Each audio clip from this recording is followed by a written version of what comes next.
Le ciel témoigne de la grandeur de Dieu. La terre annonce l'œuvre de ses mains.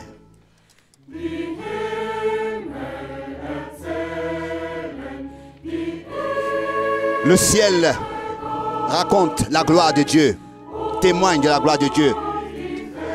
Et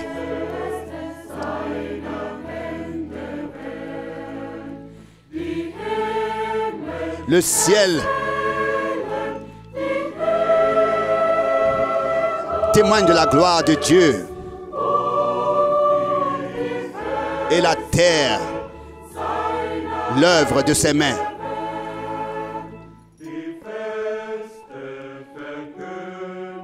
La terre témoigne l'œuvre de ses mains.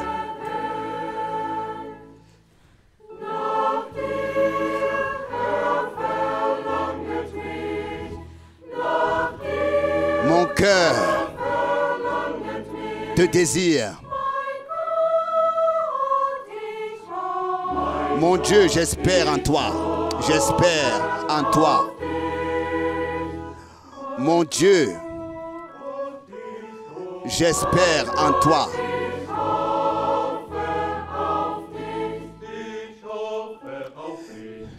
J'espère en toi. Mon Dieu, j'espère en toi. J'espère en toi. Mon Dieu, j'espère en toi. Mon espérance est en toi. Mon Dieu, j'espère en toi. Mon cœur te désire. Mon cœur te désire.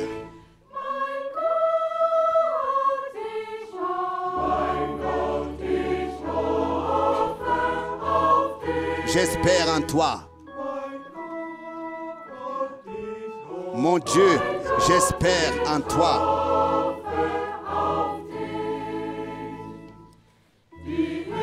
Le ciel raconte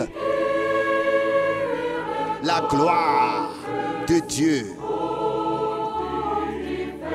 Et la terre annonce l'œuvre de ses mains.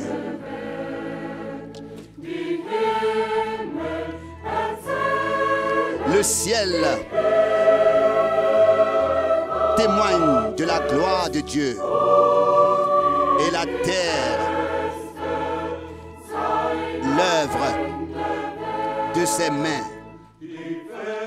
La terre témoigne l'œuvre de ses mains.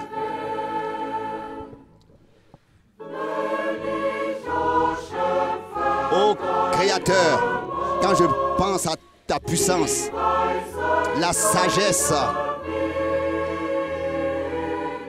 de tes voies,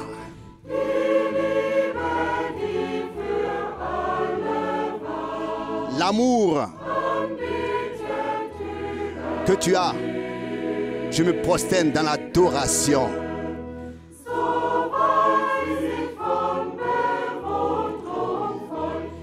Je suis impressionné de ta grandeur. Mon Seigneur, mon Dieu, mon Père.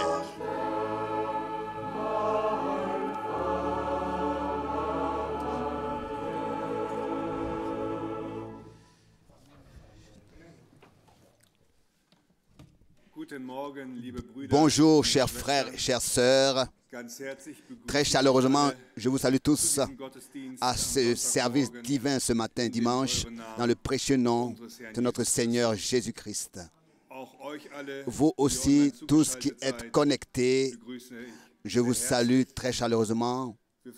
Nous nous réjouissons de ce qu'aujourd'hui, nous sommes rassemblés de manière internationale et que vous êtes ici en visite pour la réunion, pour avoir communion avec nous dans la parole de Dieu, communion dans le Seigneur, que le Seigneur est parmi nous et qu'il, pour confirmer sa parole en nous, qui la croyons.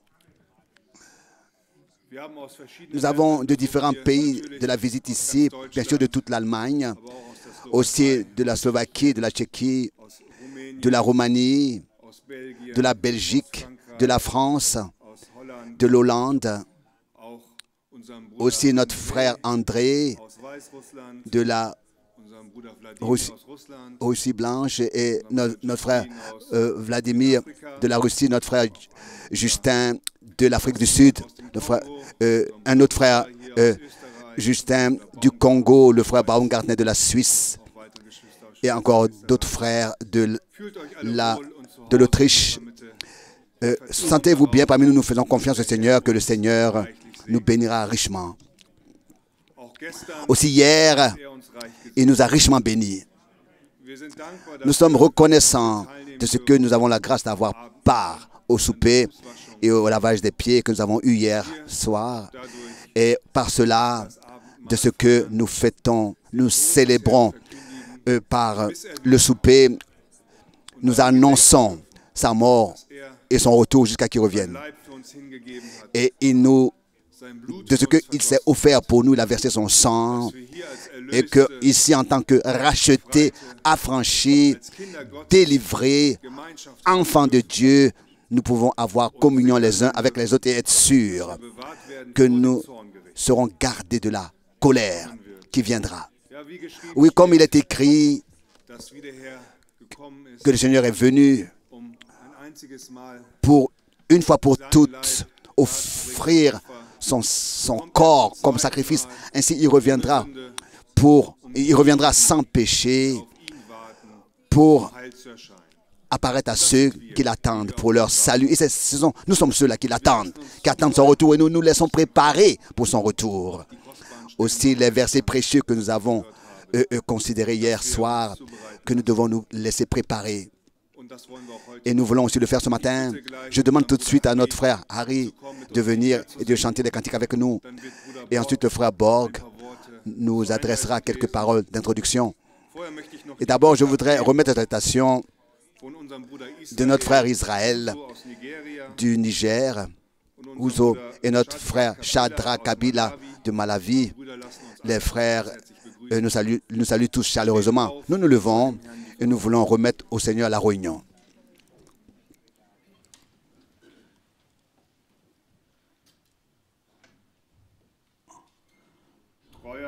Dieu fidèle, notre Père céleste, ensemble nous te disons merci pour ce temps dans lequel tu nous as accordé ta grâce. Tu nous as fait connaître tes voies et nous avons cru à la prédication. Nous avons été appelés à sortir et nous sommes sortis.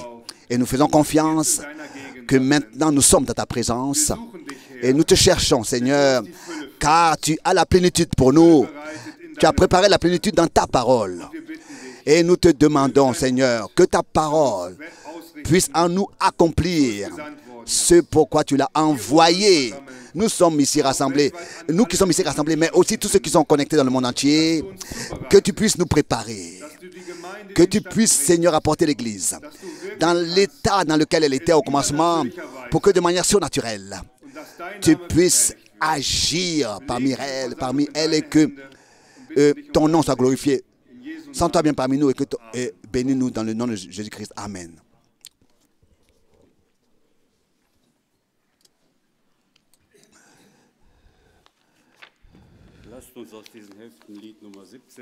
Nous voulons chanter le numéro 17.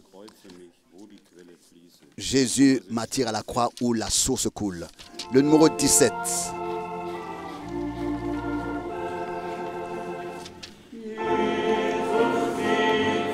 Au pied de la Sainte Croix, jaillit la fontaine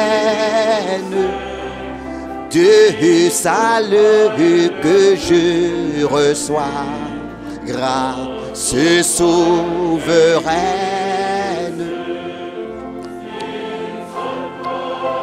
À la croix, par toi j'ai la vie.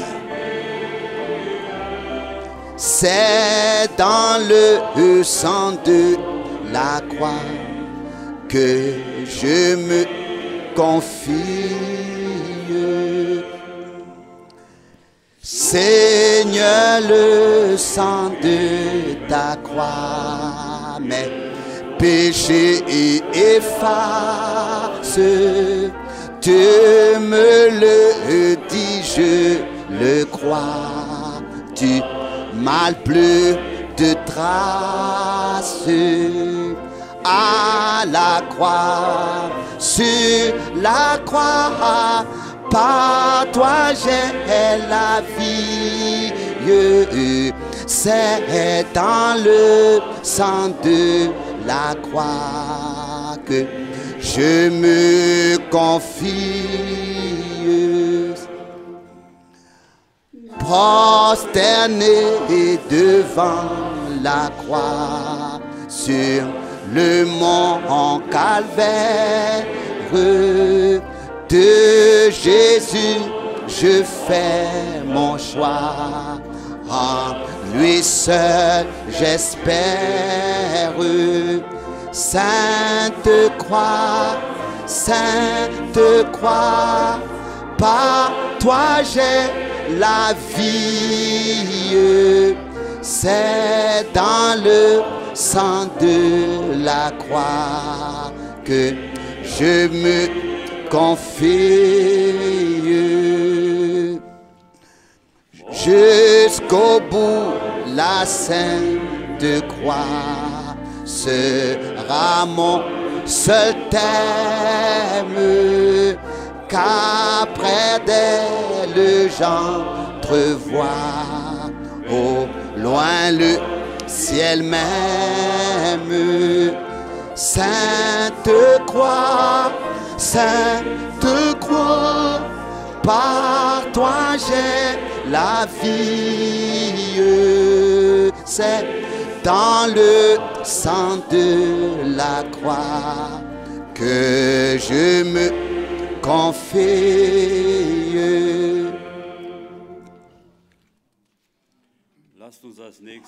Pour le deuxième cantique, chantons le numéro 18. Numéro 18, j'ai soif de ta présence. Numéro 18. J'ai soif de ta présence, divin chef de ma foi. Dans ma faiblesse immense, que ferais-je sans toi? Chaque jour, à chaque heure, oh, j'ai besoin de toi. Viens Jésus et demeure auprès de moi. Pendant les jours d'orage, d'obscurité, d'effroi, quand faiblit mon courage, que ferais-je sans toi? Chaque jour, à chaque heure, oh, j'ai besoin de toi. Viens Jésus et demeure auprès de moi. Oh Jésus, ta présence, c'est la vie et la paix. La paix est dans la souffrance et la vie à jamais. Chaque jour, à chaque heure, oh, j'ai besoin de toi. Viens Jésus et demeure au fond de moi. Chaque jour, à chaque heure, oh, j'ai besoin de toi. Viens Jésus et demeure au fond de moi. Amen. Ça, nous pouvons le témoigner. Nous avons besoin de lui. Nous avons besoin de sa présence. Seigneur, encore ce matin, nous sommes ici et nous avons besoin que le Seigneur soit parmi nous et qu'ensemble il nous bénisse. Par sa parole nous parle et accomplit sa parole en nous, tel que nous l'avons chanté. Je m'attends à ta parole jusqu'à que tu l'accomplisses entièrement. Gloire à Dieu. Gloire soit le nom du Seigneur, apporté au nom du Seigneur. Nous avons chanté des cantiques merveilleux. Nous voulons lire une parole de l'Écriture avant que nous puissions ensemble prier. Je lis de 1 Pierre, le chapitre 2, du verset 6. 1 Pierre, chapitre 2, du verset 6. 1 Pierre 2, verset 6. Car il est dit dans l'Écriture, voici, que je pose en Sion une pierre choisie, une pierre d'angle précieuse, et quiconque met sa confiance en lui ne sera jamais confus. Amen. Gloire à Dieu. Verset 7. C'est donc à vous qui possédez la confiance qu'est donné le bien précieux. Mais pour les incrédules, la pierre qu'ont rejetée les bâtisseurs, c'est précisément telle qui est devenue la pierre angulaire. Verset 8. Et donc une pierre d'achoppement et rocher de scandale.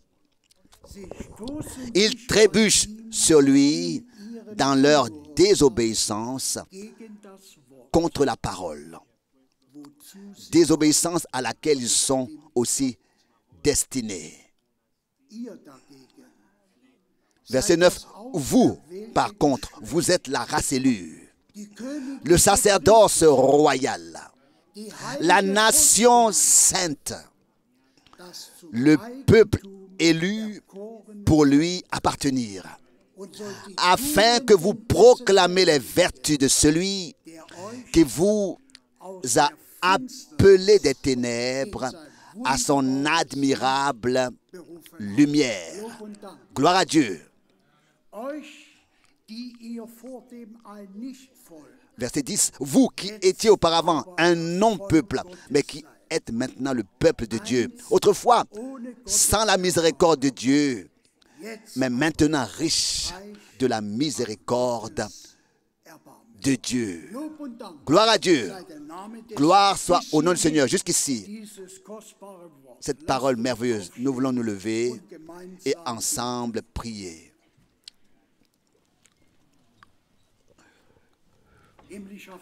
Père céleste, ensemble, nous venons dans ta présence. Nous croyons que tu es ce matin parmi nous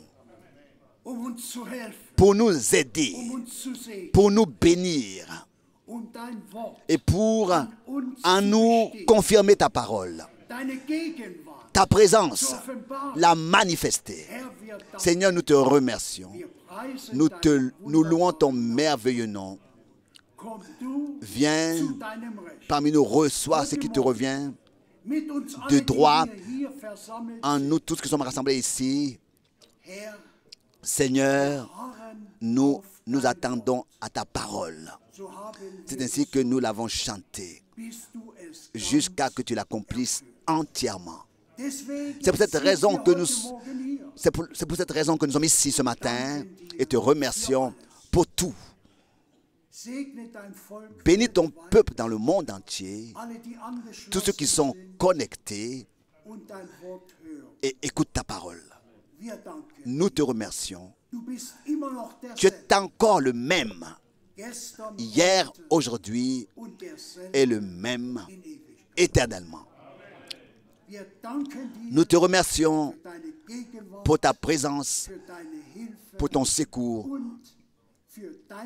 et pour ta bénédiction que tu as préparé pour nous, que tu retiens préparé pour nous. Nous te remercions dans le saint nom de Jésus. Amen. Amen. Nous nous asseyons.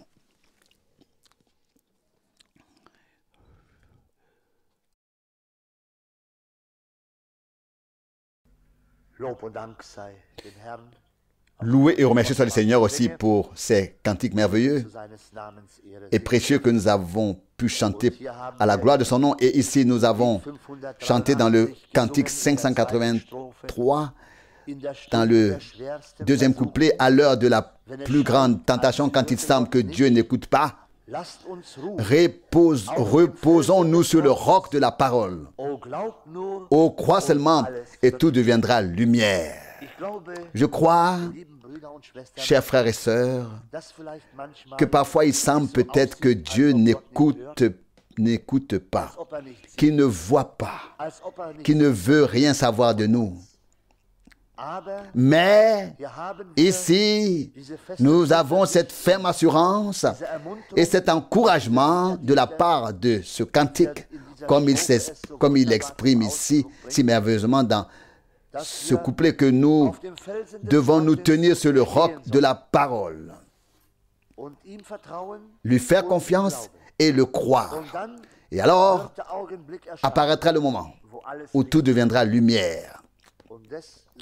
Et nous sommes certains qu'il en sera ainsi. Je voudrais lire une parole de Dieu tirée du prophète Ésaïe au chapitre 48. Je vais peut-être commencer par le premier verset du chapitre 48, Ésaïe 48, verset 1. Écoutez ceci, maison de Jacob, vous qui portez le nom d'Israël, vous qui êtes sortis des entrailles de Juda, vous qui jurez par le nom du Seigneur et qui professez le Dieu d'Israël, mais non pas avec véracité et non pas avec justice. Verset 2, car c'est à la ville sainte qu'ils ont donné leur nom et c'est sur le Dieu d'Israël qu'ils s'appuient, lui dont le nom est le Seigneur des armées. Le verset 3,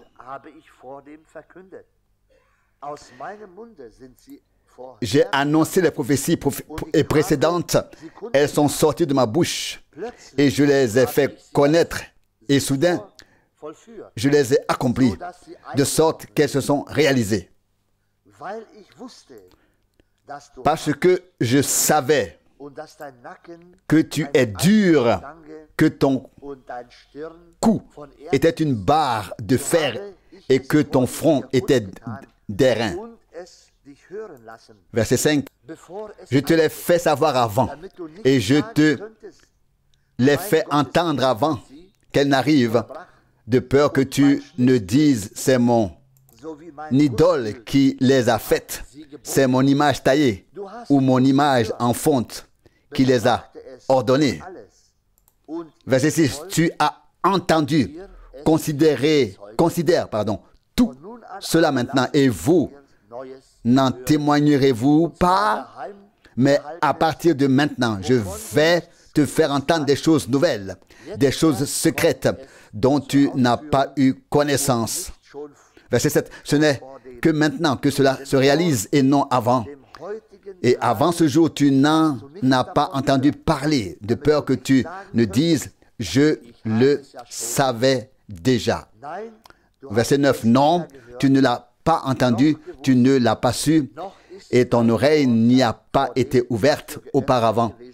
Car je sais que tu es tout à fait infidèle et qu'on t'a appelé rebelle dès le ventre de ta mère. Verset 9.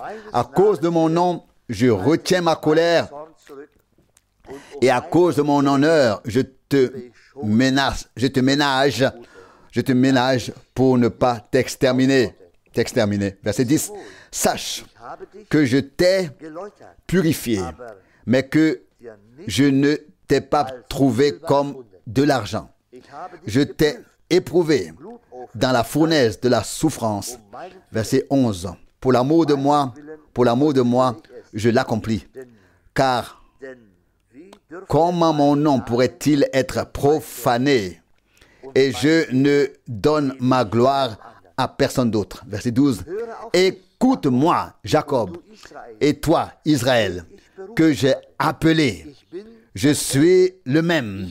Je suis le premier et je suis aussi le dernier. Verset 13.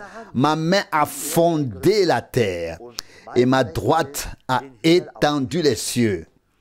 Je les appelle et ils sont tous là. Verset 14. Rassemblez-vous tous et écoutez, qui d'entre eux a prédit ceci? Celui que l'Éternel aime exécutera sa volonté sur Babylone et fera agir son bras sur les Chaldéens. Verset 15. Moi, je l'ai annoncé, je l'ai appelé, je l'ai fait paraître et il accomplira victorieusement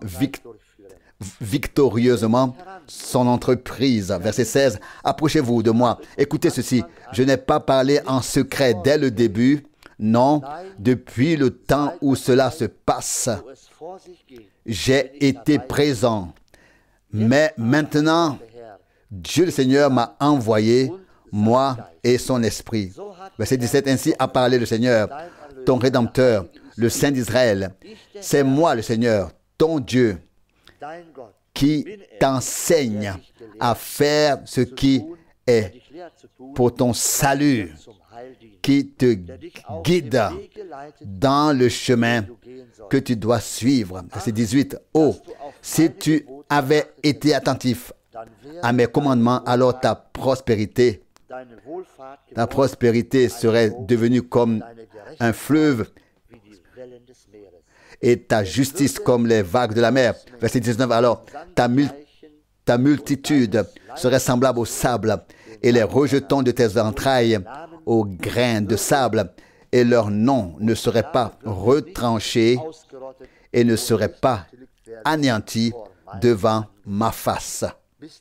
Jusque-là, cette sainte et précieuse parole de Dieu. Nous pouvons remercier Dieu, je pense, chers frères et sœurs, car nous savons que Dieu est un Dieu fidèle. Il a parlé à son peuple dès le début et n'a jamais voulu que le bien de son peuple. Il leur a fait connaître d'avance des choses. Et il savait comment est-ce qu'ils étaient tous faits. Mais il s'est fait connaître à eux et il voulait seulement qu'ils soient secourus en toutes choses. J'ai réfléchi à cela. Il leur a fait connaître beaucoup de choses afin qu'ils ne puissent pas dire que quelqu'un d'autre les leur a fait connaître. Il les a créés de façon merveilleuse dès le ventre de leur mère. Il les a aimés. Il leur a révélé de grandes choses. Et il a fait en sorte que ce qu'il leur a promis s'accomplisse. Et je ne le sais pas, mais frères et sœurs, si nous considérons qu'il a effectivement fait de nouvelles révélations, et de même qu'il a fait en sorte que ce qu'il avait révélé auparavant et promis s'accomplisse, de même ce qu'il a dit de nouveau s'accomplira. Que nous le voyons tout de suite ou non, que nous pensions que cela se produira ou non, que nous soyons patients ou impatients, une chose est sûre, ce que le Tout-Puissant a dit se réalisera. En temps voulu, quel que soit le moment, Dieu sait quand il doit l'accomplir. Il sait quand cela se réalisera. Et nous sommes donc particulièrement reconnaissants car nous savons qu'il était le premier et qu'il est aussi le dernier. Et que même de nos jours, il n'a pas changé. Il est resté le même.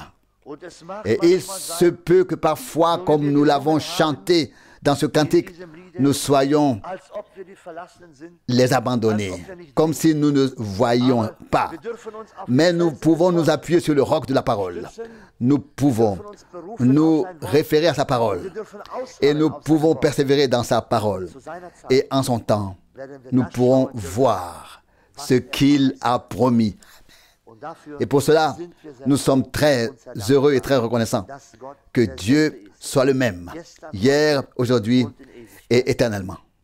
Verset 16, mais maintenant, Dieu le Seigneur m'a envoyé, moi et son esprit. Oui, n'est-ce pas là quelque chose de merveilleux?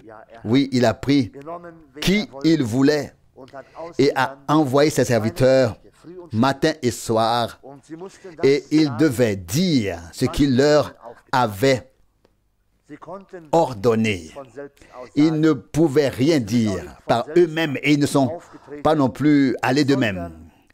Mais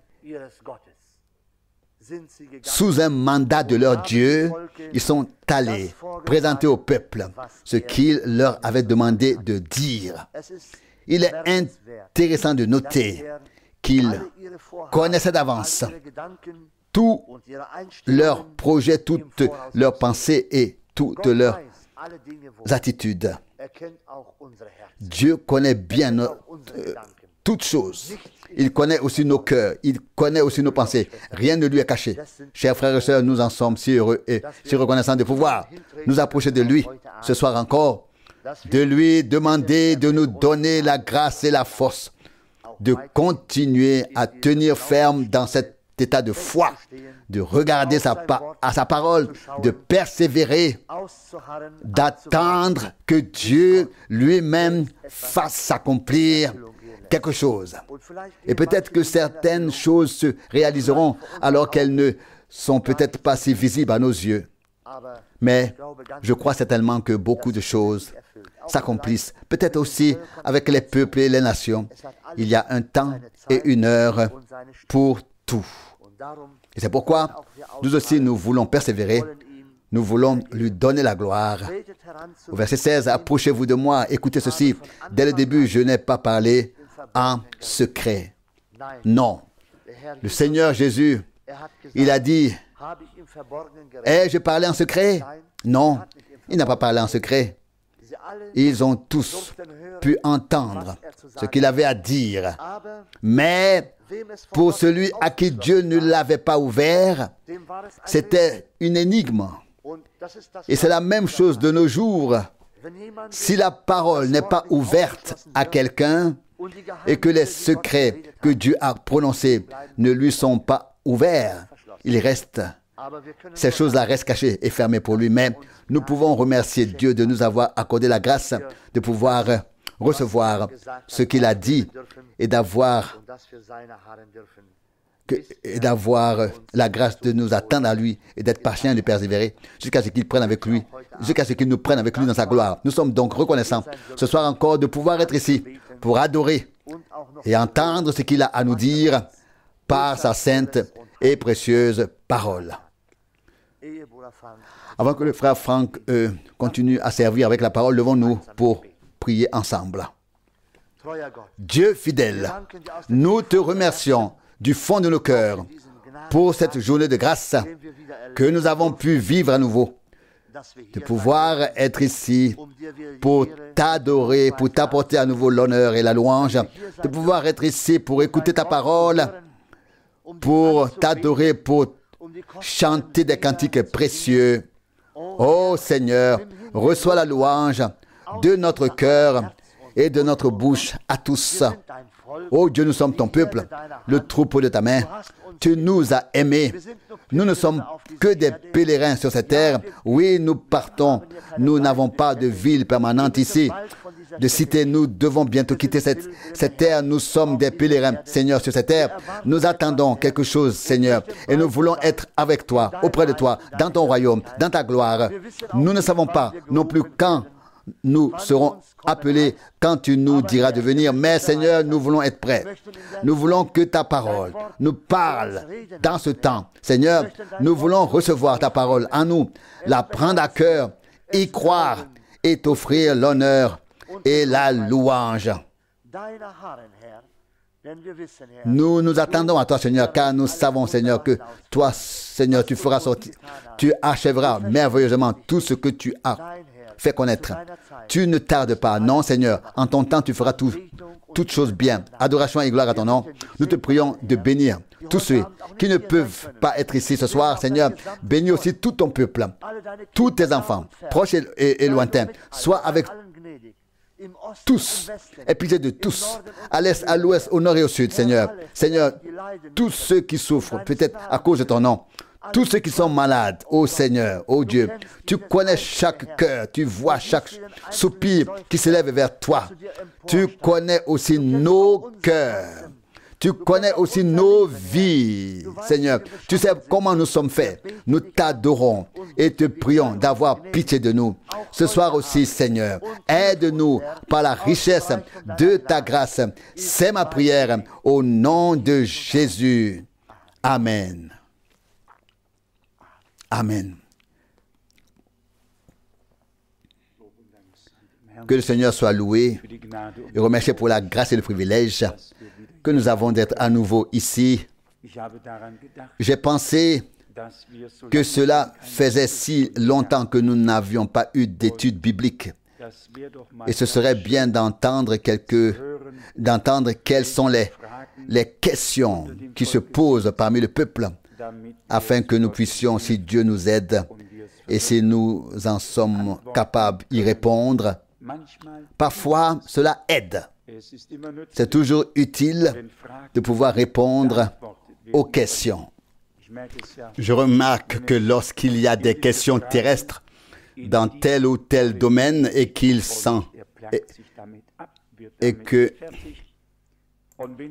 quelqu'un s'en préoccupe et qu'il n'arrive pas à y répondre, c'est comme si on lui enlevait un poids quand il reçoit la réponse. On obtient de la clarté, une vue d'ensemble et on est satisfait. Et tout ce qui va avec mon beau-frère m'a encore transmis les salutations du frère Kupka de Pologne. Je viens de les lire moi-même. Il salue tout le monde très très chaleureusement. Il se sent lié à nous. Remercions le Seigneur de ce qu'il y en a encore quelques-uns qui se sont arrêtés. Cela peut apparaître présomptueux, mais je crois simplement à 100% que nous sommes dans le vrai. Je le crois par confirmation, par conviction. Et ce n'est pas pas à cause de nous, pas pour notre volonté, pour nos opinions, à cause de nos révélations, ou bien pour nos connaissances, tout simplement. C'est simplement à cause de la parole de Dieu, pour la parole de Dieu. Et la parole de Dieu aura raison pour toute l'éternité. Et nous, parce que nous croyons la parole originale, nous nous sommes abstenus de jamais rien interpréter. Avez-vous remarqué au fil des années que nous n'avons rien interprété, mais que nous avons attendu que cela devienne clair pour nous à partir des paroles, de la parole de Dieu, et que nous puissions mettre notre doigt dessus et le lire noir sur blanc dans cette écriture. Ainsi, nous avons toujours su que c'était vrai. Pas parce que nous l'avons dit, pas parce que frère Branham l'a dit, mais parce que Dieu l'a déjà dit dans ses paroles. Et ainsi, tout doute est vraiment ôté, levé, et toute question qui concerne le domaine spirituel doit trouver sa réponse dans les Saintes Écritures. On n'a pas nécessaire, comme il est écrit quelque part, de traverser la mer. Il n'est pas nécessaire, comme il est écrit, non. Mais comme il est écrit pour obtenir la réponse de traverser la mer, mais non. Ce qui est proche de toi, c'est la parole dans ta bouche et le fait que tu la prononces. Deutéronome 30, 14, ce ne sont pas nos pensées, mais la parole qui est proche. elle est dans notre cœur et dans notre bouche. Pour nous, c'est très difficile. Je peux vous le dire tranquillement. Frère Rousse et moi, et certainement tous ceux qui s'avancent ici devant, nous préférerions pouvoir rester assis là. C'est vrai, frère Rousse, n'est-ce pas? Oui. Il dit Amen. Et nous tous qui devons aller devant, je dis expressément, devons aller. Pas voulons aller, mais devons aller. C'est une obligation. Devons aller devant. Mais nous nous réjouissons d'avoir une part à la parole de Dieu, d'avoir une part à ce que Dieu fait. Et s'il y a un temps de sécheresse, c'était aussi du temps d'Élie. Et pourtant, nous pouvons persévérer et savoir que Dieu a prévu d'avance pour chaque chose un temps et une heure. Et tout ce que les hommes ont annoncé et vont encore annoncer ne peut pas se réaliser. Car Dieu a déjà tout fixé lui-même. Et c'est là que réside notre foi. Quand on a lu les premiers versets qui sont une réprimande, j'ai failli le dire à haute voix, Seigneur. Oh, combien as-tu raison, tu as tellement raison dans tout ce que tu dis. Dans tout ce que Dieu dit, il a toujours raison. Et quand il réprimande, c'est tellement bienfaisant. Sa réprimande est comme un baume. Est-ce que cela vous arrive aussi lorsqu'un homme réprimande un autre et veut le corriger un peu? Cela ne passe pas. Cela n'est pas reçu. Nous nous rebellons intérieurement contre cela. C'est vrai. Mais à ce moment-là, c'est ce qui m'est arrivé ce soir, par exemple. J'aurais pu dire à haute voix, Seigneur, tu as raison. C'est tellement vrai ce que tu as dit. C'est vrai. C'est un baume. Ça fait tellement du bien. Ça fait tellement de bien. On peut dire oui, du fond du cœur, oui, à tout ce que Dieu a dit. Si nous comprenons que Dieu ne réprimande que pour attirer notre attention sur ce qu'il voudrait voir et avoir autrement, ce qu'il voudrait voir et avoir autrement. Alors, nous reconnaissons dans sa réprimande son amour, sa grâce, sa miséricorde. Sa réprimande n'est jamais un coup destiné à nous mettre à terre. Sa réprimande est une main tendue pour nous aider et nous relever. Et si nous voyons les choses ainsi, nous pouvons nous réjouir qu'il est encore à nous réprimander. Peut-être que tout le monde ne l'a pas vraiment remarqué, mais le Seigneur a fait de graves reproches ici. Et si je me souviens bien, il a prononcé de terribles réprimandes dès le début. Car il dit ici, Ésaïe 48, verset 1. Écoutez ceci, maison de Jacob. Vous qui portez le nom d'Israël, vous qui êtes sortis des entrailles de Juda, vous qui jurez par le nom du Seigneur et qui professez le Dieu d'Israël, mais non pas avec vérité et non pas avec justice. Verset 2. Car c'est à la ville sainte qui se sont donné leur nom. Et c'est sur le Dieu d'Israël qui s'appuie. Lui dont le nom est le Seigneur des armées. Nous savons que Jacob luttait avec Dieu. Il eut une expérience avec le Seigneur. Toute sa vie a été changée. Son nom était auparavant, ou jusqu'alors, Jacob, puis il est devenu Israël. Et à quoi cela a-t-il servi pour tous les autres qui portaient le nom d'Israël? Ils n'ont pas rencontré Dieu comme Jacob. Ils n'ont pas lutté avec lui. Ils n'ont pas remporté la victoire. Ils ont porté simplement le nom d'Israël. Et le simple fait de porter le nom n'a servi à rien du tout. Il aurait fallu qu'ils aient l'expérience qui a conduit à ce changement de nom, et alors ils auraient il aurait été bon que nous l'appliquions à nous-mêmes en lisant cela. Est-ce que nous comprenons cela? Et cela, Dieu le sait, ce n'est pas un reproche, mais cela ne nous sert à rien de porter le nom de chrétien et de nous réclamer du Dieu d'Israël et de Jacob, à moins que nous ne soyons réellement en accord avec ces paroles et avec les expériences que les hommes de Dieu et les enfants de Dieu ont vécues pour ensuite s'appeler chrétiens. Je le répète, Jacob était un trompeur, il était un mauvais serviteur et puis il a rencontré le Seigneur. Et le Seigneur a dû lui donner un coup de pouce pour qu'il sache qu'il ne peut pas faire aussi fort qu'il a fait, mais que c'est le Seigneur qui a le dernier mot et que ce n'est pas lui qui l'emporte, mais qu'il est emporté, surmonté, vaincu par lui.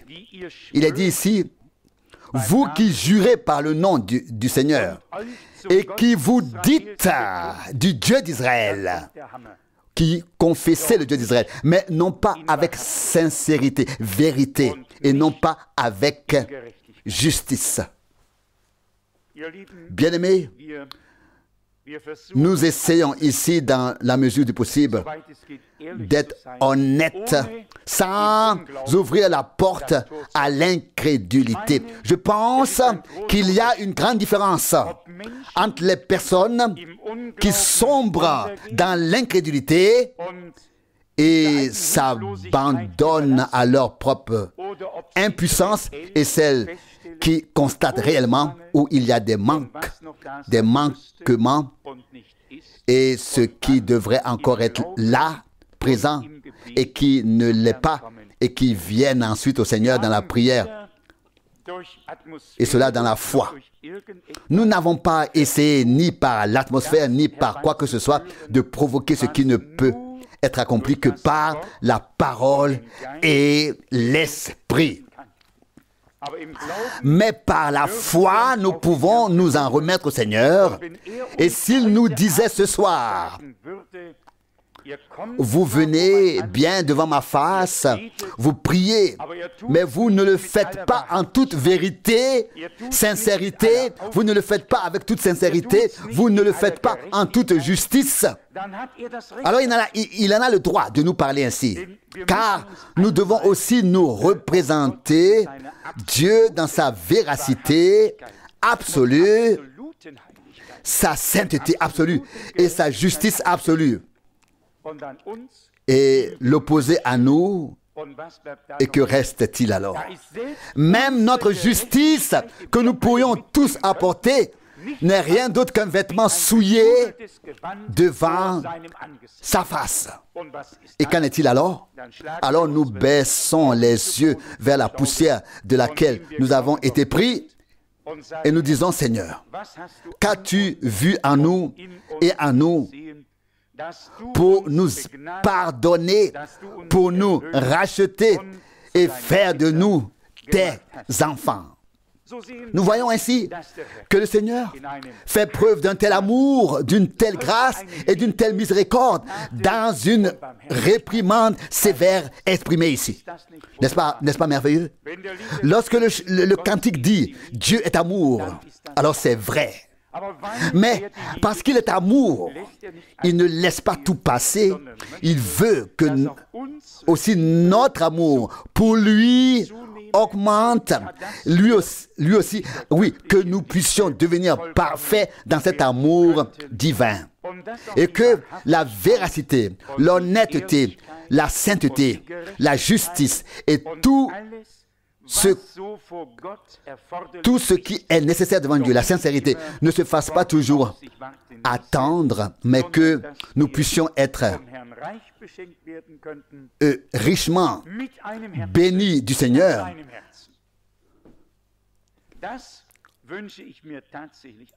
Avec un cœur selon son cœur, pour recevoir un cœur selon son cœur. C'est en effet ce que je souhaite, avoir un cœur qui lui plaise. Puis il est dit, Ésaïe 48, verset 2, « Car c'est après la ville sainte qu'ils se sont donner le nom. On peut s'attribuer un nom le plus pieux qui soit sur terre et invoquer le Dieu Tout-Puissant. Tout cela est très beau, pourquoi pas? Mais ce n'est pas tout. Les choses ne sont pas faites ainsi. L'expérience personnelle en fait partie. Nous savons, si nous lisions d'autres passages, que Dieu a choisi un peuple, puis qu'il a choisi une tribu parmi ce peuple. Nous en avons déjà parlé ici. Et ensuite, il a choisi un autre homme dans cette tribu. Cela a duré depuis ainsi, ça continue. C'est devenu de plus en plus étroit. Et puis, nous voyons ici que même Judas est mentionné. Et il est dit, c'est de Judas que sortira pour moi celui qui dominera en Israël. Michée 5, verset 1. La promesse dans le prophète Michée. En vérité, tu n'es ni la plus petite ni la plus vaine des villes de Juda. Qu'est-ce que c'était? Dieu a fait une histoire de salut. Nous avons aussi déjà considéré le texte qui se trouve encore plus loin. Oui, Dieu a donné des prophéties. Elles ont été mises par écrit. Elles sont sorties de sa bouche. Et tout ce qu'il a dit s'est réalisé. Mais voici la parole. Ici, Ésaïe 43, verset 3. Soudain, je les ai accomplis. Je les ai réalisés. Il n'y a pas grande chose avant. Tout à coup, je les ai accomplis, ce que j'ai promis. Donc, les hommes ont attendu des millénaires, des siècles, des temps ont passé et toute espérance a presque disparu avec le temps. Tout à coup, Dieu a réalisé sa parole. Ici, le mot « soudain » est effectivement écrit ici. Ésaïe 43, verset 8, « Et je les ai fait connaître. Soudain, je les ai accomplis de sorte qu'elles sont arrivées. » Pas si lentement et si joliment comme toujours devant soi, mais tout à coup, je les ai accomplis. Il y a tout simplement des gens qui ne peuvent pas voir, saisir ou planifier les choses comme Dieu l'a fait. Ils voudraient qu'une œuvre de Dieu ou une chose particulière se fasse si bien et si lentement devant eux. Oui, si je le fais lentement, Dieu ne l'a pas fait du tout. Si c'est moi qui le fais. Nous devons en effet comprendre que la prédication de la parole de Dieu a pour but de nous préparer à ce que Dieu veut faire, lui, avant, afin qu'il puisse le faire et accomplir ses promesses. Mais l'action vient de Dieu, tout comme la parole est venue de Dieu.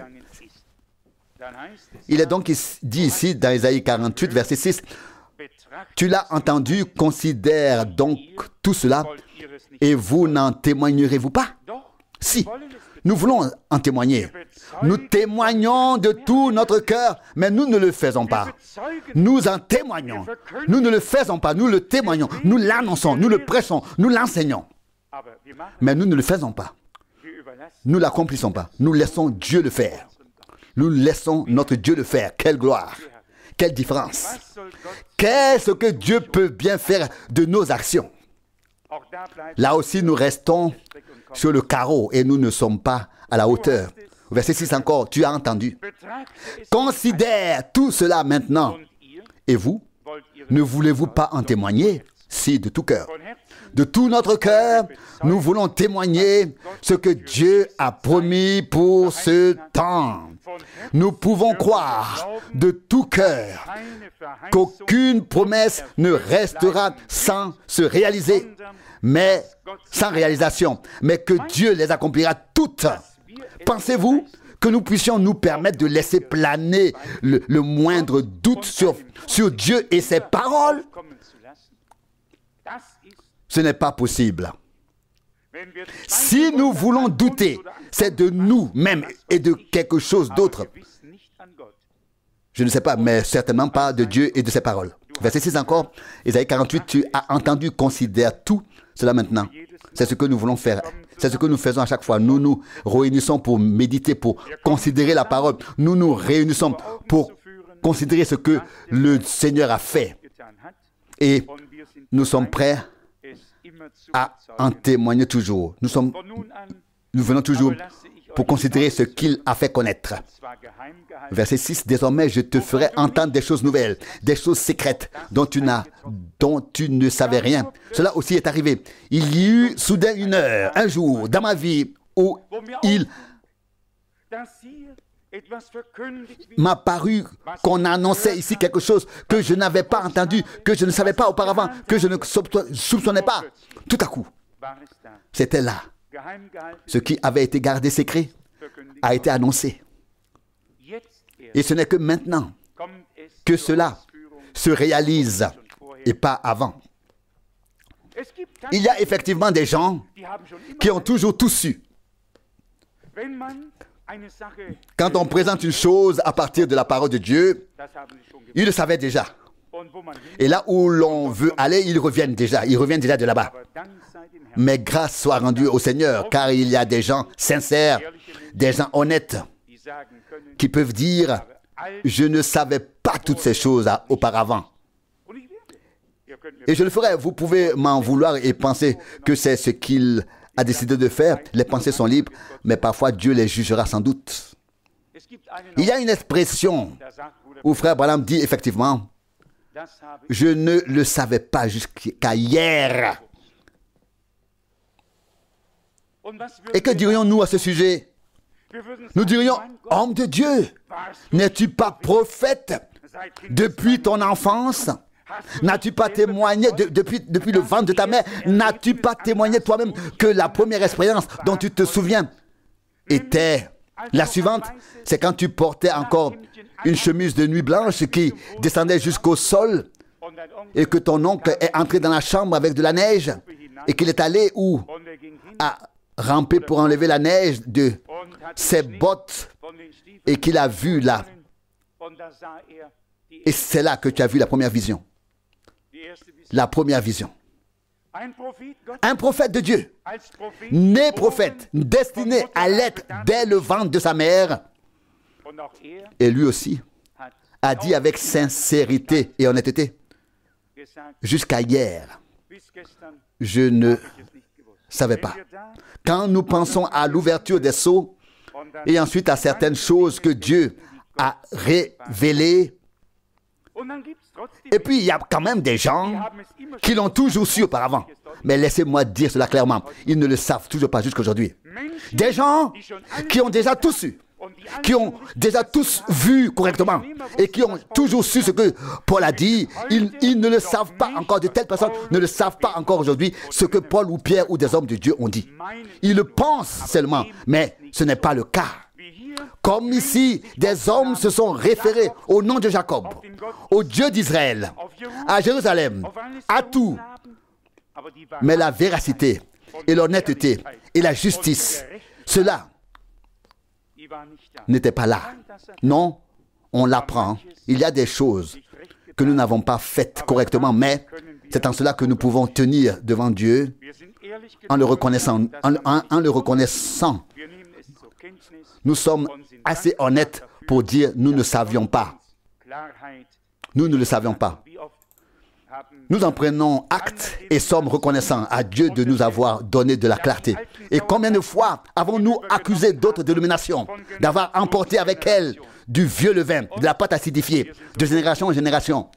Et nous sommes tellement myopes que nous ne voyons même pas tout ce que nous avons emporté avec nous, que nous déplaçons et entretenons, comme on le fait avec le levain, avec la pâte acidifiée. On peut le prendre, donc le levain, dans les deux mains et jouer avec, puis le reposer. Mais il gonfle de plus en plus. Il est préférable de le sortir, comme Paul l'écrit aux Corinthiens. Faites sortir le vieux levain, la vieille pâte acidifiée, afin que vous deveniez de part en part un levain, une pâte acidifiée d'intégrité et de vérité. Nous sommes toujours d'accord avec les choses qui ne nous concernent pas. Elles peuvent être rangées, nous n'avons plus besoin. Mais il ne s'agit de choses auxquelles nous sommes en quelque sorte attachés. Nous ne voulons pas les laisser, les abandonner. Tout le reste, nous les laissons partir, n'est-ce pas? Cela ne signifie rien pour nous. Mais cela ne nous concerne pas. Nous devons justement abandonner les choses auxquelles nous sommes attachés. Et si cela n'entre pas dans le plan de Dieu et dans la parole de Dieu, alors cela devrait nous être enlevé. Il est dit ici dans Isaïe 48, verset 8. Non, Tu n'as pas entendu, tu n'as pas su, et ton oreille n'a pas été ouverte auparavant. Rien du tout. De rien du tout. Ni entendu, ni su, ni compris, ni oreille ouverte. Dieu fait tout en temps voulu. Imaginez que le message que l'homme de Dieu aurait apporté pour cet âge de l'Église a été apporté au jour de Luther. Impensable, impossible. Mais tout aussi impossible serait que ce message soit apporté aujourd'hui, le message de Luther. Vous voyez donc la séquence divine, l'ordre divin. Comment pas à pas, de lumière en lumière et de clarté en clarté, se présente le chemin divin avec l'Église. Là, on peut tranquillement, tout le monde peut tranquillement dire ce soir, Amen, parce que c'est tellement vrai. Non, verset 8, tu n'as pas entendu, tu n'as pas su, et ton oreille n'a pas été ouverte à cela auparavant. Comme nous aimons penser à l'apparition du Seigneur dans la nuée, le 28 février 1963, quand a-t-il été dit à Frère Branham qu'il devait retourner à Jeffersonville, le 28 février 1963, parce que le temps de l'ouverture des sceaux était arrivé. Avant cela, il a attendu. Il savait que quelque chose allait arriver, allait venir. Il ne savait pas comment, il ne savait pas quoi. Il ne pouvait pas non plus dire « je me doutais déjà de tout cela d'une certaine manière ». Non, il devait dire, imaginez que j'ai prêché à ce sujet. Il y a des années que j'ai relu mes notes et que maintenant, tout est très différent de ce que j'ai prêché autrefois. Lui aussi n'a donc connu que ce que Dieu lui a révélé et l'a apporté en conséquence au cours de son ministère, au cours des années.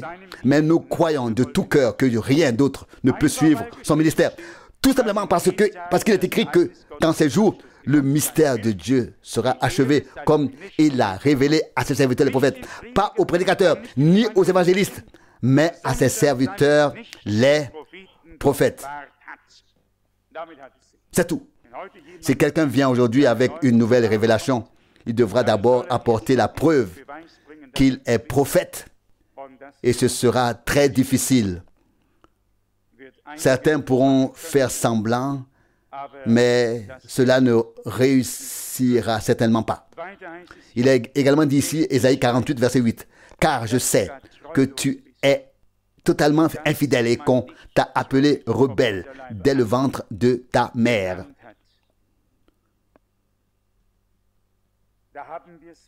Nous y revoilà. Dieu annonce, dit ce qui doit arriver, comment cela doit arriver, et ensuite, de son point de vue, il nous présente à nouveau le miroir dans lequel nous nous regardons entièrement.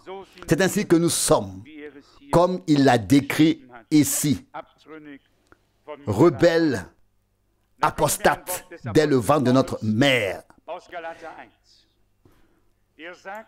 Il me vient alors là une parole de l'apôtre Paul dans Galates 1. Il est dit sur verset 15, Galates 1, « Mais quand cela a été agréable à celui qui m'a mis à part dès le ventre de ma mère et qui m'a appelé par sa grâce pour révéler son Fils en moi, les deux, rebelles dès le ventre de sa mère, ses propres voix, ses propres pensées, ses propres œuvres, assis aux pieds de Gamaliel. » Et soudain le même homme dit, je dois le lire pour que tout le monde sache que c'est écrit, mais j'espère bien que nous connaissons tous bien la Bible. C'est écrit dans Galates 1, verset 15. Galates 1, verset 15. « Mais quand il a plu à celui qui m'a mis à part dès le ventre de ma mère et qui m'a appelé par sa grâce, verset 16, de révéler en moi son Fils, afin que j'annonçasse de sa part le message du salut parmi les païens, je ne me suis pas adressé immédiatement à des hommes de chair et de sang, Verset 17. Je ne suis pas non plus monté à Jérusalem vers mes prédécesseurs dans l'apostolat. Non, je suis allé en Arabie, puis je suis retourné à Damas. Qu'est-ce que c'était? Des hommes que nous sommes tous, dès le ventre de notre mère, rebelles livrés à la mort, suivant leur propre voie, et soudain, la grâce de Dieu vient dans notre vie et le premier est déclaré invalide et le divin est déclaré valide. Lorsque nous sommes entrés dans ce monde, Dieu nous a déjà destinés, oui, avant même la fondation du monde, à être sa propriété. Une personne non croyante dira, écoutez, c'est une contradiction. Non, pas du tout. C'est Dieu qui a fait cela. Les deux sont vrais.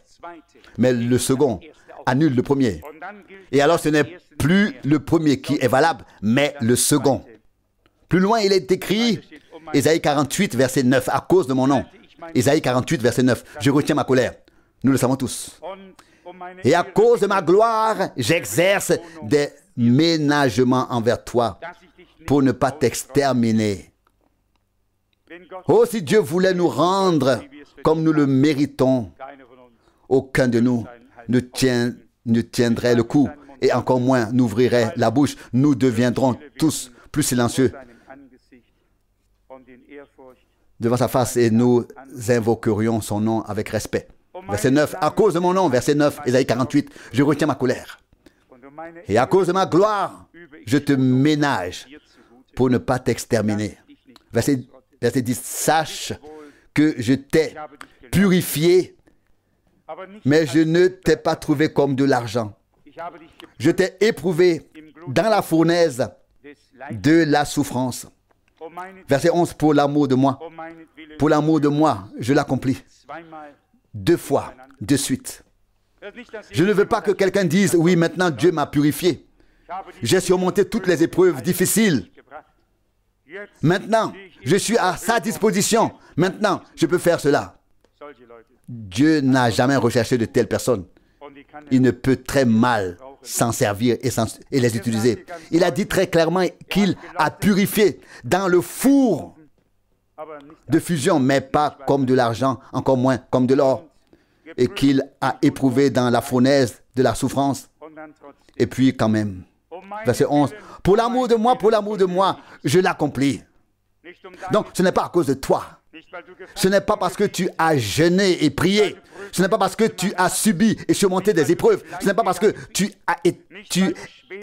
es passé par la souffrance. Ce n'est pas parce que tu as eu à supporter des choses difficiles. Quand Dieu fait quelque chose, il le fait pour l'amour de son nom, pour l'amour de sa parole, afin que personne ne se glorifie devant lui. Il est encore dit ici, Ésaïe 48, verset 11, car comment mon nom serait-il profané et je ne donne ma gloire à aucun autre. C'est à notre Dieu seul qu'est dû l'honneur et de tous ceux qui ont reconnu qu'ils ne sont rien et qu'il est tout. S'il est vraiment tout et que nous pouvons le dire avec conviction de tout notre cœur, s'il est tout, qu'est-ce que je suis alors? Qu'est-ce que tu es alors? Si lui, il est tout, que sommes-nous alors? Si lui, il est tout, qu'est-ce que nous sommes alors? Alors nous ne sommes rien. Rien, un rien. Mais un rien dont il peut faire quelque chose à la louange de sa grâce glorieuse. Et c'est bien pour cela que nous sommes réunis, que nous nous réunissons, pour qu'il puisse le faire en nous par sa parole et par son esprit. Il est le premier, c'est ce que nous lisons ici, et il est le dernier. Et il dit, Ésaïe 48, verset 13, « Ma main a fondé la terre, et ma droite a étendu les cieux. Je les appelle, et ils sont tous, et ils se tiennent tous là. » Au verset 14, « Rassemblez-vous tous, et écoutez. » Et écoutez. N'est-ce pas là une parole merveilleuse? Verset 13, « Je les appelle, et ils se tiennent tous là. » Verset 14, « Rassemblez-vous tous, et écoutez. » N'expliquez pas, n'exposez pas, n'interprétez pas. Ne dites pas comment les choses vont continuer. Non, rassemblez-vous et écoutez. Écoutez ce que l'Esprit de Dieu, ce que l'Esprit dit aux églises. Écoutez ce que dit la parole de Dieu. Et si nous y parvenons, nous serons aidés. Au verset 13, je les appelle et ils se tiennent tous là. Verset 14, rassemblez-vous tous et écoutez. Tous et écoutez. Je veux être de ceux qui sont rassemblés devant sa face. Je veux me tenir devant lui, tel que je suis. C'est ainsi que je viens à lui, mais ce n'est pas ainsi que je demeure, que je reste. Ce n'est pas ainsi que je reste.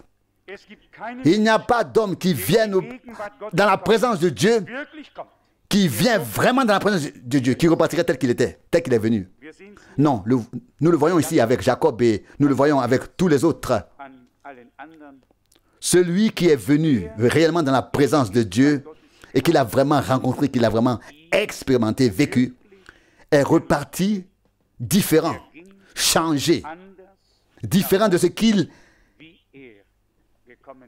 était venu, différent de comme il était venu. Et lorsque nous venons sous le coup de la parole de Dieu pour rencontrer le Seigneur, nous devons laisser la parole et l'esprit agir consciemment.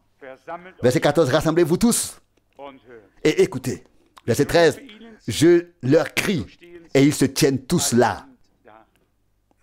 Devant qui? Pourquoi faire? Ils se tiennent devant le Seigneur. Ils s'assemblent devant lui. Non pas comme je l'ai déjà dit, pour entendre une interprétation, mais devant le Seigneur, afin qu'il puisse nous parler par sa parole. Oh, comme tout ce qu'il a dit est glorieux. Comme les pensées de Dieu sont profondes et précieuses. Verset 14, Ésaïe 48.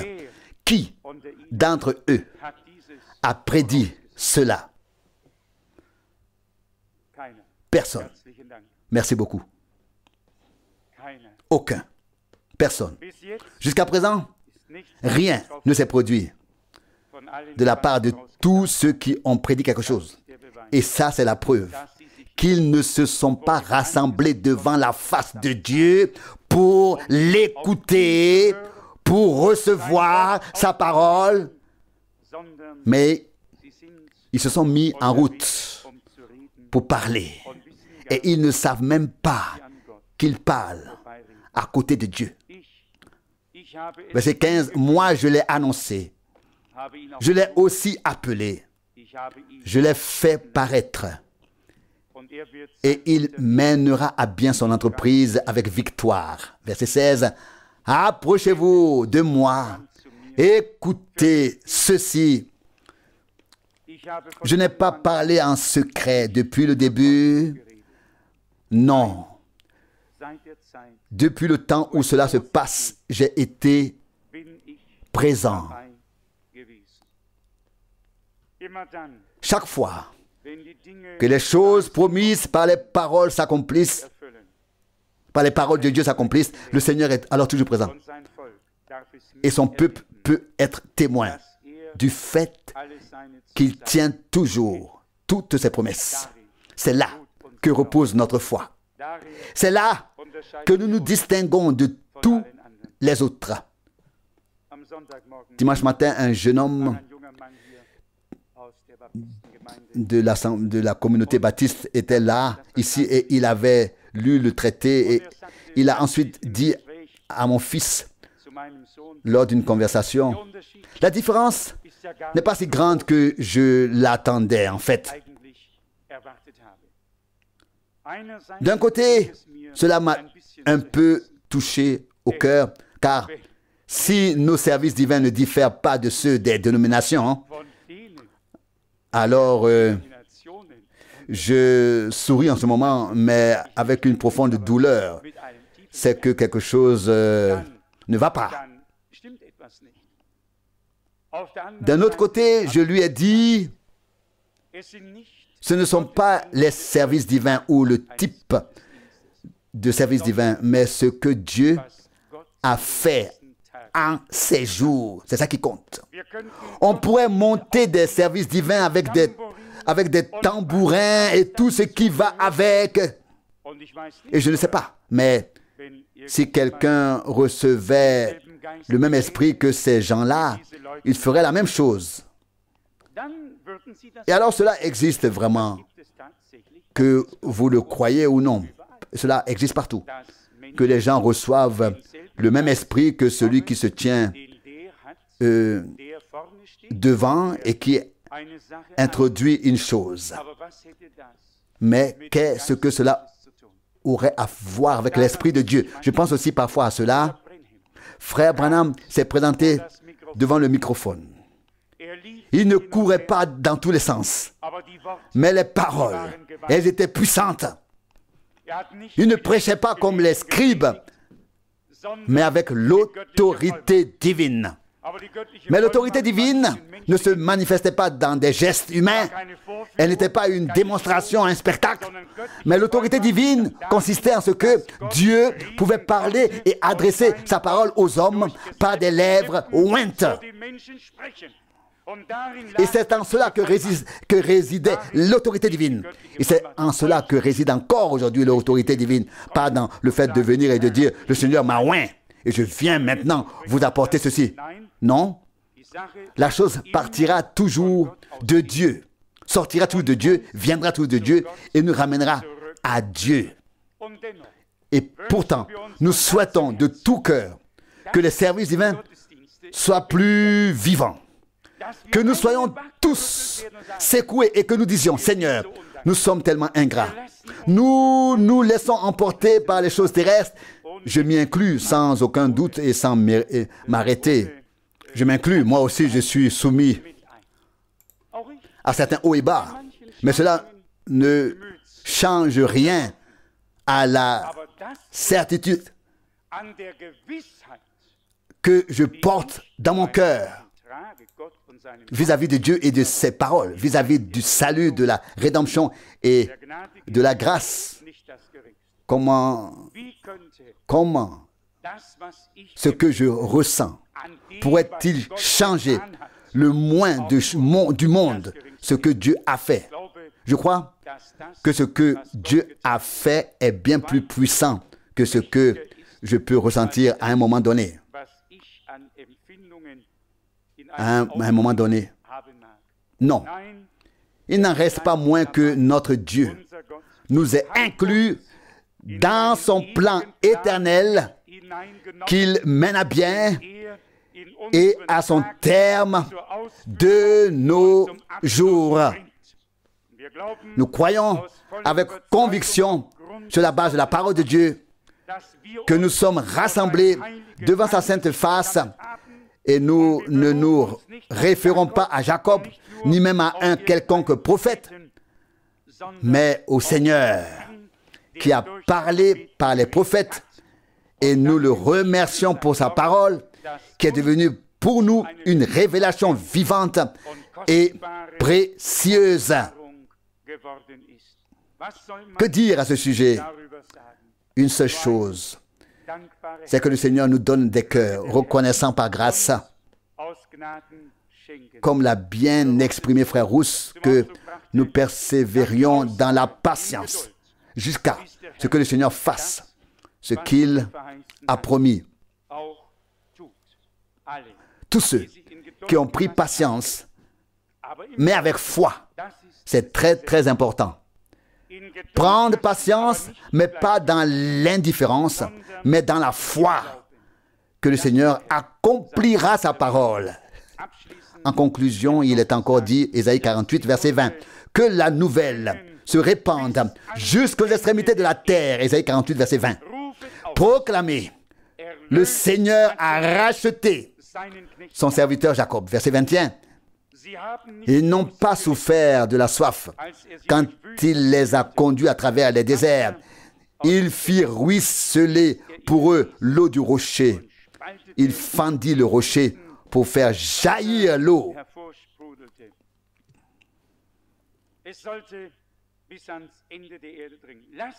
Elle devait pénétrer jusqu'aux extrémités de la terre, cela. Que la nouvelle se répande jusqu'aux extrémités de la terre.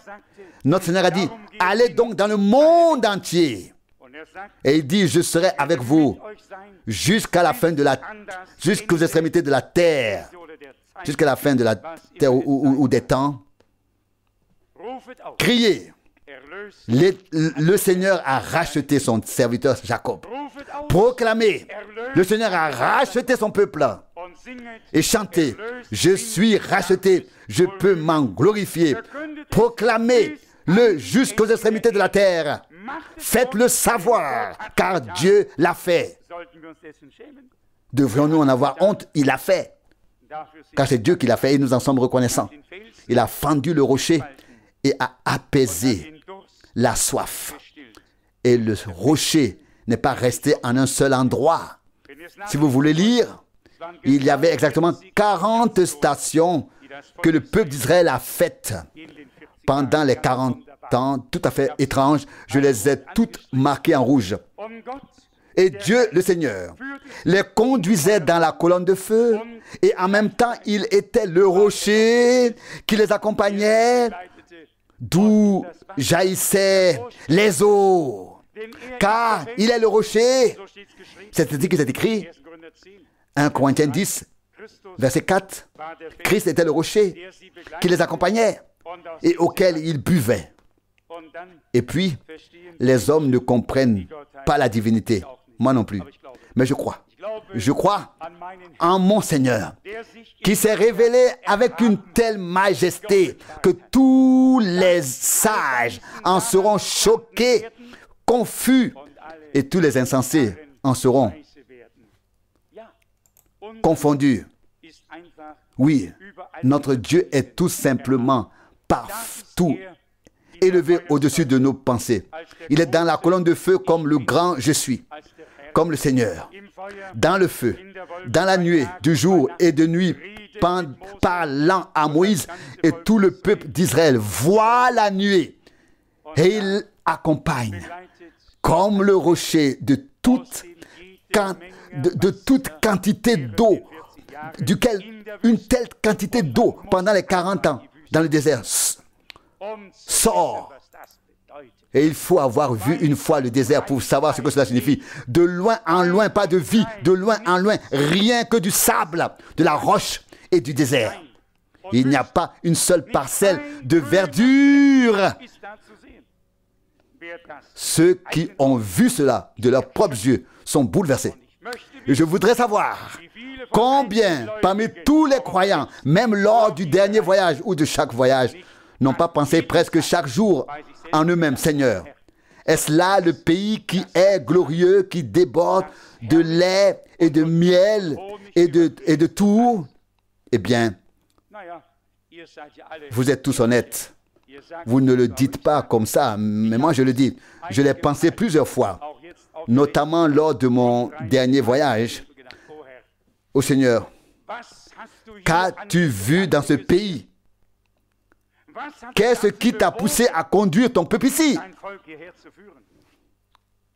Croyez-moi ou non, vous savez que j'ai visité 83 pays. Mais il n'y a pas de pays plus désespéré, plus désolé, plus désert que la terre d'Israël. Il n'y a pas d'autre pays sur terre, aucun, qui puisse être comparé à cette terre. Et pourtant, Dieu en fera un paradis. Dieu a certainement, à l'époque, et j'ai aussi pour cela trouvé quelque part le passage de l'Écriture lors du voyage, du tour du voyage en Israël. Je voulais absolument savoir si c'était ainsi à l'origine ou si c'est devenu ce qu'il est aujourd'hui. Et je l'ai trouvé, Dieu m'aide quand il s'agit de sa parole, à chaque fois. Je n'ai pas eu besoin de chercher longtemps. Je l'ai lu dans l'un des 3 beaux prophètes. En résumé, nous voulons le crier à nous tous ce soir. Le Seigneur ne veut pas seulement que nous nous référions au Dieu de Jacob. Il veut que nous fassions la même expérience qu'il a faite, la même expérience qu'il a faite, la même rencontre qu'il a eue. Il ne veut pas seulement que nous nous réclamions du Christ, mais que nous fassions notre expérience avec Christ. Et tout ce que nous avons entendu, nous voulons le prendre à cœur, puis remercier notre Seigneur d'avoir exercé sur nous tant de fidélité, tant de grâce, tant de miséricorde, et de nous avoir fait connaître, recevoir, comprendre de ses paroles des choses que nous n'avions pas connues ni entendues auparavant. Il y a ici cette parole que je voudrais encore souligner. Verset 7. Et avant ce jour, tu n'en as pas entendu parler. Dieu a toujours et pour tout un aujourd'hui. Un aujourd'hui. Verset 15. Aujourd'hui, si vous entendez sa voix, n'endurcissez pas vos cœurs. Ça, c'est dans Hébreux 3, verset 15. Hébreux 3, verset 15. Avant aujourd'hui, vous ne saviez rien. Avant ce jour d'aujourd'hui, vous ne saviez rien. Attendez de voir si Dieu ne nous réserve pas encore quelques surprises. Et si nous ne pourrons pas un jour lire la même parole et dire, voici, nous avions le pressentiment que quelque chose allait arriver, mais nous ne savions pas comment ni quand. Mais nous savions que cela allait arriver. Et alors, nous nous réjouirons, nous louerons et nous glorifierons, glorifierons le nom du Seigneur notre Dieu. Et nous lui rendrons gloire de tout notre cœur, à lui et à lui seul. Amen.